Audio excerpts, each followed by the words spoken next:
Donc là, c'est la zone d'accueil des patients qui arrivent en ambulance ou avec les pompiers, une zone d'accueil couchée, où les patients sont triés et évalués. En fait, on évalue la gravité des patients pour après optimiser la prise en charge des patients. Un circuit long médecine avec 9 box individuelles où les patients, du coup, après avoir été triés, sont orientés dans des box pour être pris en charge par un infirmier, bilantés, vus par un médecin qui prescrit les examens complémentaires.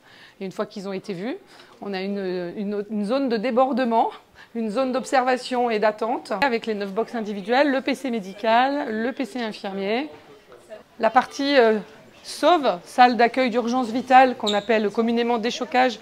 Je ne sais pas s'il y a des patients dedans, mais je vais l'ouvrir du coup. Bon, bah là, pour le coup, il y a des patients. Donc, on a une capacité d'accueil on a 2 box avec la capacité d'accueillir 3 patients. On met dans la partie où il y a un seul patient, les patients infectés, justement. Et dans cette partie, les 2 autres, des patients qui ne sont pas infectés et qui ne sont pas contagieux. Bon, pour le coup, le chikungunya n'étant pas contagieux, les patients qui ont des décompensations de pathologies sous-jacentes, on peut les mettre au déchocage dans cette partie-là si besoin. Nous avons une augmentation d'activité liée au chikungunya.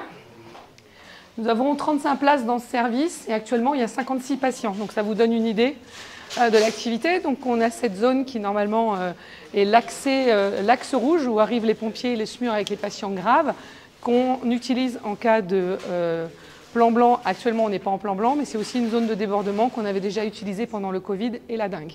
Donc on l'a armée depuis la semaine dernière et quand il n'y a plus de place en hospitalisation, les patients sont gardés dans cet espace.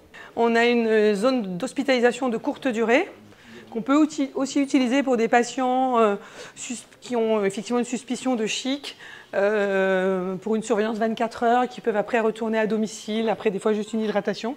Donc on a cette zone avec 2 box, box 10, box 11, où là on peut mettre des patients infectés, qu'on peut isoler, et puis on a cette zone où on peut mettre des patients pendant 24 heures.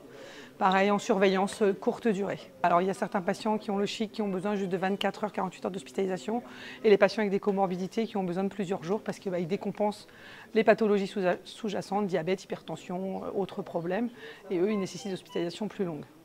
Parfois, les patients jeunes, c'est juste 24-48 heures.